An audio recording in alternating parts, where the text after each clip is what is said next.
From healing to high performance, this is the Warriors Ascent podcast.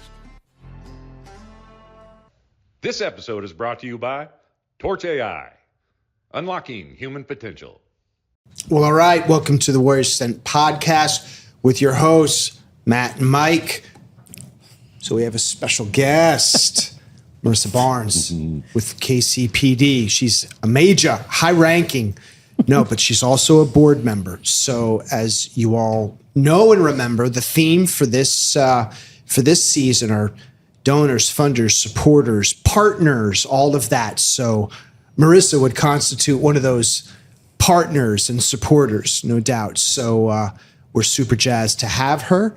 So let's just start. Welcome. Yeah. Thank you. Glad to be here. Yeah. So Marissa, just tell us a little bit about your background. Obviously your time at KCPD, but even maybe preceding that, I know you're, an athlete, right? We've talked about that, but tell us a little bit about yourself, your background, what you do, and then what led you to Warriors Ascent as a board member. Okay. Well, I've been with Kansas City Police Department for about 22 years now. And as you said, I'm a major currently over Metro Patrol Division off of 75th and Prospect. Before that, like you said, I'm still an athlete. But I played college basketball at Tuskegee University. Wow. I got my degree in social work. So I have a background in helping people. Also have a master's degree in social work.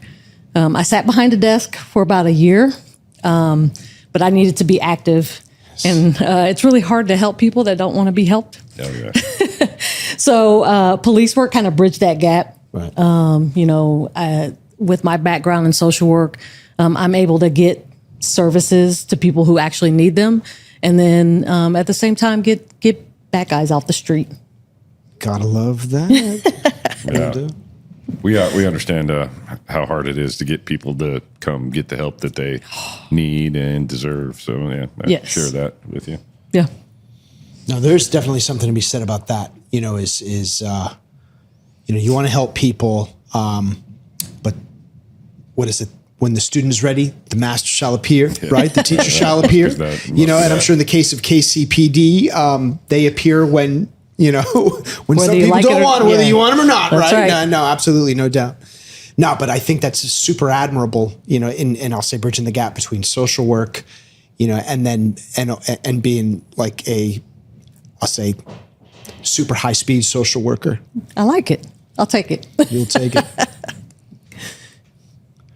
So, what brought you to Warriors Ascent? So at the time that I was approached about being a board member at Warriors Ascent, I did a panel on mental health because at the time I was assigned to the Human Resources Division for the police department.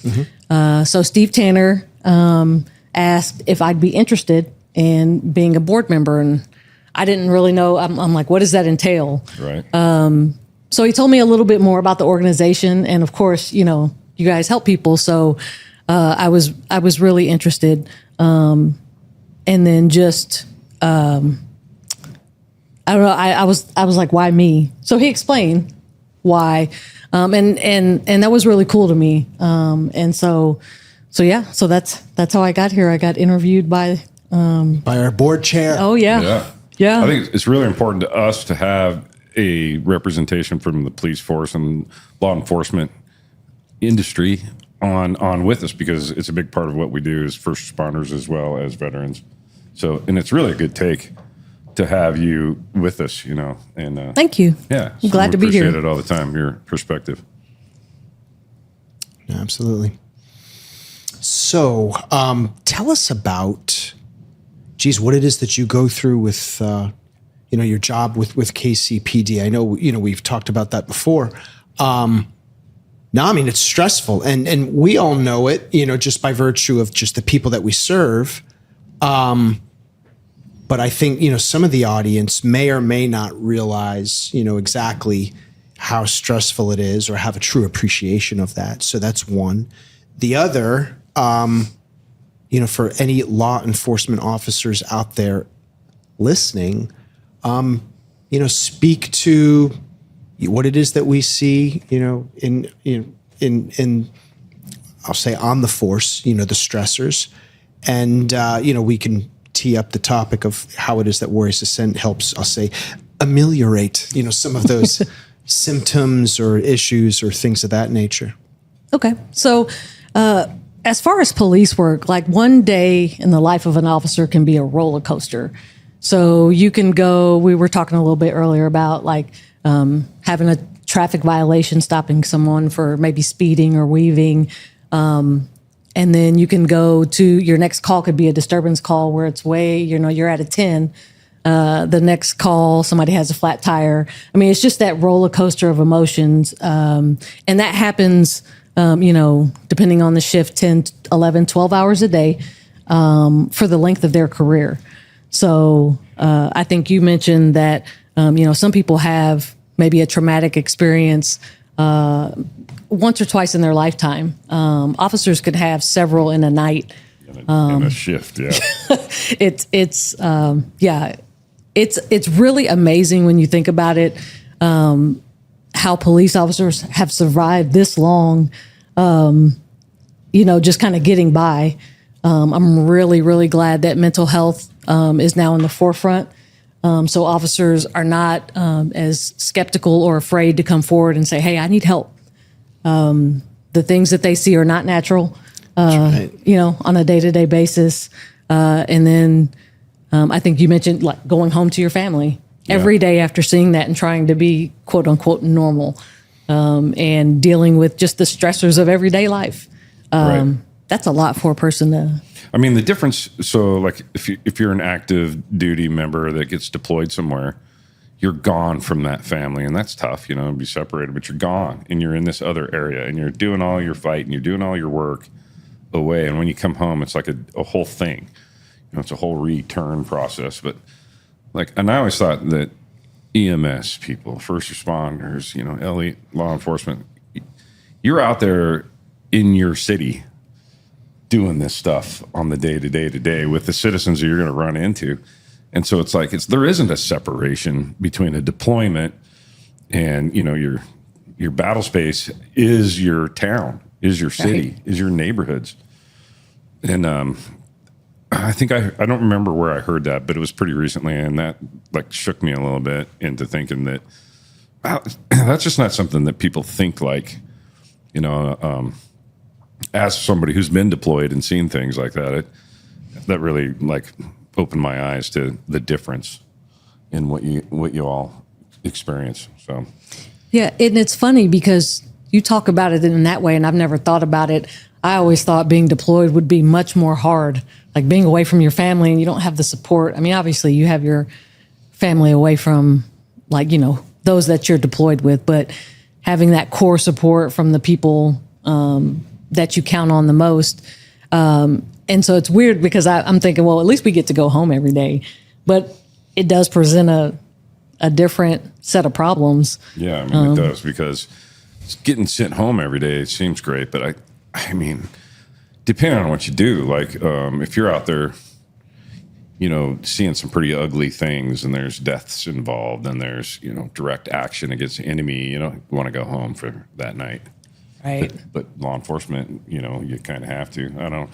And so I think that's something to acknowledge.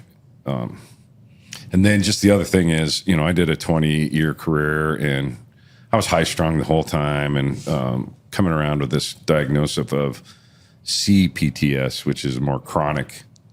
And they're just saying that, you're constantly in fight or flight for 10, 15, 20 years. Mm-hmm. And what that can do to your body and what that does to your mental state. And, that's what you're explaining to me right now. Right. Exactly. And so the only thing you can really do is intervene in the middle of that cycle and get people into some kind of a relaxed, what I love we do here at Warriors Ascent, and it did for me, was introduce me to tools that I could pick up and use whenever I want to, just deep breathing and getting myself out of trouble, or, meditation or mindfulness, all these things that we do to help me break out of this, I'm in trauma right now. Mm-hmm. Yeah, they're incorporating more of that into training now. Even when I went through, 20 or so years ago, they didn't really talk about that. But, now I go to qualify on the range, and they make us, load our weapons and holster. And then they're like, okay, now you have a minute of breathing. And it's such a change, probably the last, 5-6 years, maybe long. I don't know. But it has made such a difference in just that one little portion of training. And they saw that. And so now they incorporate it with the recruits, and it's amazing. I mean, that's good that we're learning and integrating things to try to help people.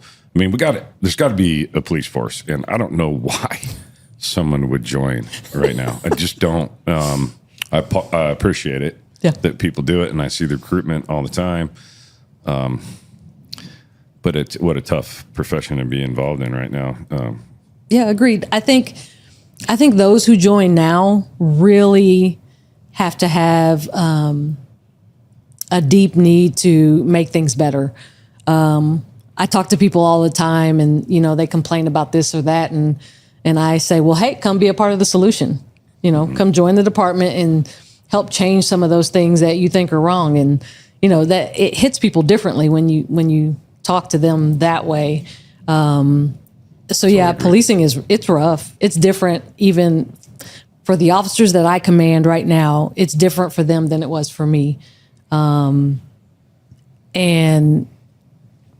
I just remember having so much support. The only people that really didn't like to see us coming were the ones that we were coming after. Nowadays, people just see you in uniform and they don't know anything about you, but they don't like you. And then some people just want to, they want to take your life because you have that uniform on. That's rough. So I don't know. I feel like I'm in an education role now that I've moved up. My job is to, be in the public, explain the things that we do and why we do them. I don't think there's no secrets. And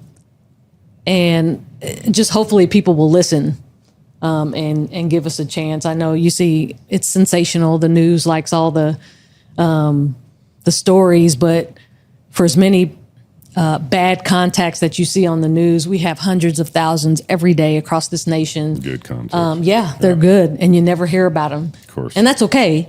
But just like anything, any profession, you'll have some folks who don't make good decisions. And then they get splashed everywhere. Yeah. Exactly. Yeah. And then kind of taint the whole profession. And it's really not like that.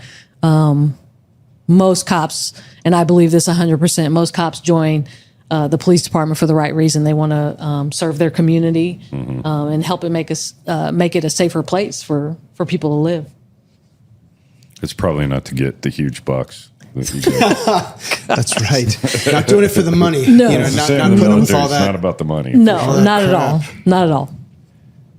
No, to your point, there was a time, I think where, obviously police were revered, yes, officer, and, the whole, oh my Lord, that's a law enforcement officer. And unfortunately, it just seems now in many regards, some of them get like a real bad rap. And I think to your point, and I don't want to vilify the media, but because the whole, if it bleeds, it leads. And, I'll say contention and angst, that's what sells. So they're always going to play that up. And, I feel it's really irresponsible. Yeah. It really is. And, we talked about this before. Got a tough job, I think the well-informed citizen is, duly compliant, and polite, like, all right, they have some empathy and they realize, hey, this law enforcement officer's got a tough job to do, and they're in a very precarious situation where they don't know who you are or if you're armed or if you have nefarious intent or whatever it might be. Right. But there's some asymmetry on the flip side of that, which is if you're a decent citizen, and hey, as long as I'm compliant and polite, I'm going to walk away from this. Yes. All I have to do is just not make a sudden move, not assault the officer, and at least be polite. And chances are I'm going to have a relatively good interaction, or at worst, I will walk away and be safe. And, the police, they don't have that luxury.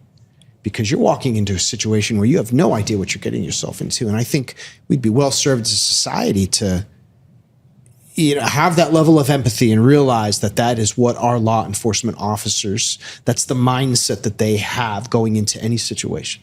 Yeah. I think a great thing nowadays is that citizens can come and do a ride along. Yeah. That way they can kind of get a sense of what an officer goes through every day.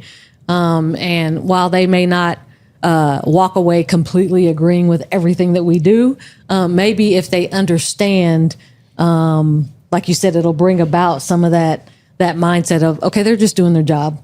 And like we were talking about earlier, there's a time and a place. If you don't agree with what's going on, there's a time and a place. Right. I know for our police department, we've got many ways that you can file complaints and fight tickets and do all that type of thing. It's not always though in the heat of the moment, right then when it I just feel like that's Darwinism, though. I mean, or just plain decent human interactions. I don't know. I'm from small town America. I expect the cops are pulling me over. I know why. I was speeding. I did something. I know what the problem is. And so when they're coming up, it's just like, hey, I did it. What can I do to make this easy? Right. And I don't understand the mindset of fighting it, but I guess you see it. I'm not accustomed to it, so I hear stories that are told, and it's just like this city that I travel around in seems like such a peaceful, great city, but I don't see it from the perspective that you see it, and Right. I kind of don't want to know what you know. Sometimes ignorance is bliss. Yeah, it really is. I don't know. I've tried not to let my time on the job taint my view of the city. I love this city. Yeah. Obviously, I've stayed. I'm raising a family here. So my need to serve. I want my son to be able to go around the city and do the things that he wants to do and do it safely. Some areas are a little bit worse than others, but I think those are the areas that we need to be in, especially to help some of those folks in those neighborhoods feel safe as well.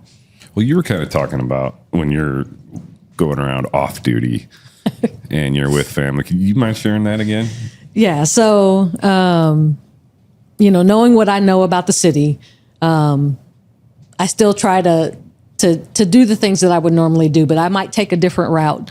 I might not go down a certain street, or, I may have my police radio with me just in case something goes wrong. Because it's happened before when I've had my son in the car and, the look of panic on his face, it's heartbreaking. And I've had to have some tough conversations with him. It's just my son and I, he knows I'm pretty open and honest with him about the things that are going on, but I think that helps our relationship. Again, me coming home every day, dealing with the things that I deal with. He's in that generation that really questions everything, and which I don't mind. We have some great conversations and we don't always agree. But at least he knows how to use his words. He knows how and when to question the things that are going on. So it I tell my mom, she likes to go out and listen to live music, and it's kind of reversed the relationship. Let me know when you make it home. Yeah. And she does. She does that for me just because I know where she's going, and make sure you're safe, and I do all the things that she did to me when I was a teenager. It's funny to me. Yeah. But she understands. Yeah, that's pretty interesting. Yeah. Oh, thanks for sharing that. Yeah. No, so one of the things that's, I think, relevant to what it is that we teach, it's that amygdala hijacking deal where, if you're in a heightened state of arousal, right? So you're interacting with a person or maybe a perpetrator, or, whatever it might be. People tend to get their dander up, they get all emotional. And I think a lot of times when a law enforcement officer responds to any situation, seldom is it the case that you're entering into the fray with all parties being absolutely rational, calm and composed. That's never the case, and if it was, we wouldn't be there. that's exactly it. No, and if you read, Emotional Intelligence by Daniel Goleman, he'll talk about, emotional hijacking or amygdala hijacking. And, in essence, when you are in that heightened state of arousal, you cannot think rationally. Mm-hmm. And that's just a very, I'll say, dangerous or precarious situation to be in, because you're trying to be rational and logical and assert some level of control and bring order to a situation with an individual or groups of individuals that have no interest in that. And then what happens is you've got to assert some level of control. I know in the Special Forces, SUT, when we do CQB and stuff, it's like they would talk about, you dominate the room. You come in and you let everyone in that room know, hey man, I'm in charge here, and that's that. But then when the police do that, you're like, oh, you see how aggressive they are? Mm-hmm. Oh, guns drawn, or, you're using a compliance technique. It's like, yes. Yeah, I guess. The thing is now it's against our own citizens versus, somewhere else. And I think that's where it gets hot, But at the same time, how do we try not having police, So that's scary. Yeah, it is.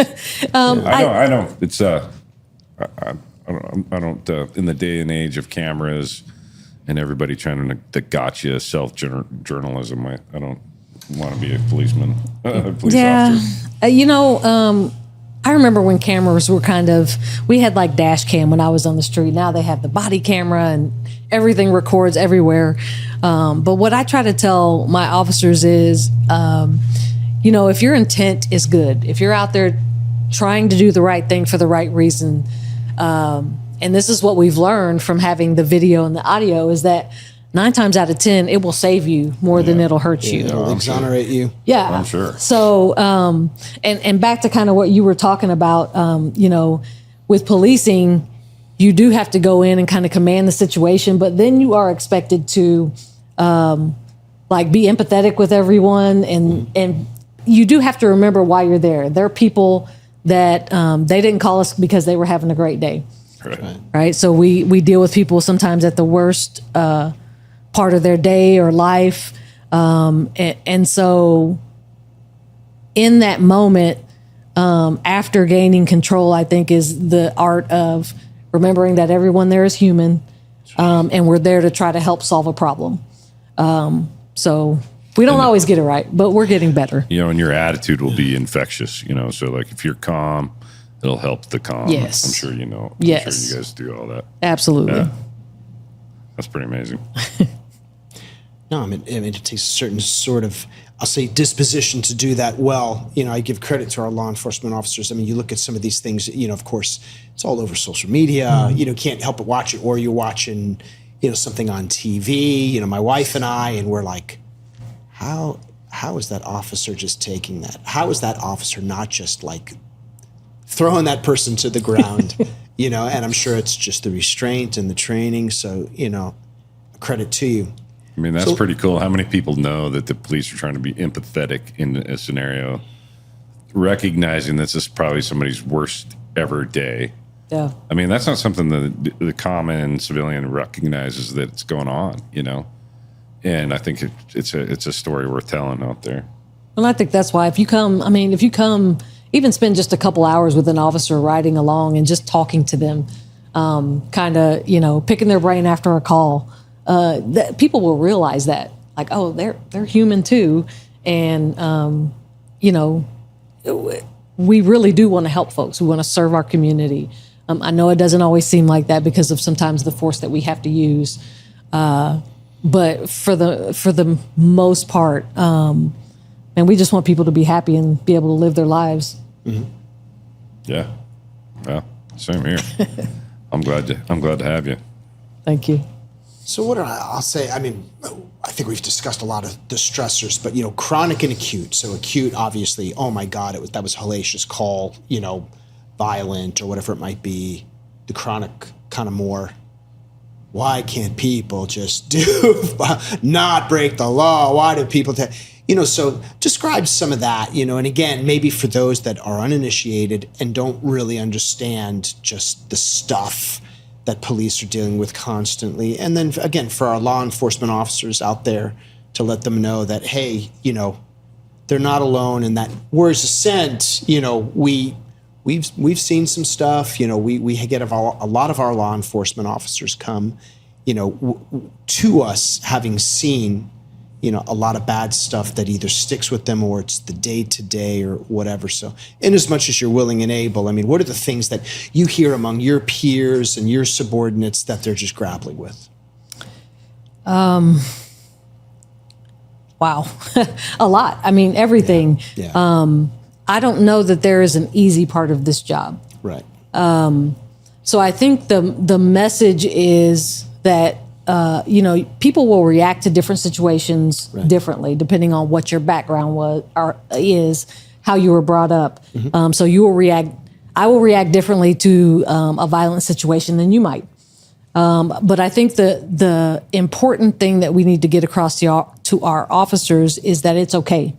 And that if you are having an issue with something that you saw or heard or had to do, that it's okay to go talk to someone about it. And although in that moment it may seem like you're the only one that has had to do that, you are not. And when you can reach out and get to other people that have gone through that, that's kind of what drew me to Warriors Ascent. Hearing those stories about how this program has changed people's lives and saved people's lives after being around people that were supportive and understood and weren't judgmental. Right. And then getting the tools that they need because they won't always be in that safe space, right? They got to go back into the real world. That's right. So they need those tools to go back out to be able to survive and actually live. I just want officers to know out there that please don't think you have to hold on to any burden by yourself, and don't be afraid to ask for help. It's a much different world these days. It didn't used to be like that, but mental health and all of its facets are here to stay. So you'll be better off as an officer. All the cool kids are doing stuff. Absolutely. Yeah. No, that's a great message. I appreciate that. No, exactly. There's no, it's not weak, in saying, hey man, I could use some help, and we talk about, in military parlance, the preventative maintenance checks and services. It's like maintaining a vehicle or a weapon system. Right. If you don't do the same thing for the human weapon system, right, then it's going to break. Mm-hmm. And if you don't maintain it properly, if you don't get the help that you need, the attention that you need, you're not really going to be of service to anybody. So I appreciate you saying that. That's a great message for everybody. That you're not alone in your suffering. There are many people that feel as you do. And I'll tell you, that's a common theme. When we do the open sharing piece, it's almost this catharsis of people realizing that they are not the only ones that are contending with these issues. Mm-hmm. So, for all those that are listening, know that is in fact the case. And then you feel this bond grow right away. Absolutely. Because of it. And that's what's so important, is recognizing that. And the group dynamic is hugely important. And realize, maybe I'm not good at saying what I'm trying to say, but that person over there is saying exactly what I'm feeling. Now I'm in this sitting that's like, yeah.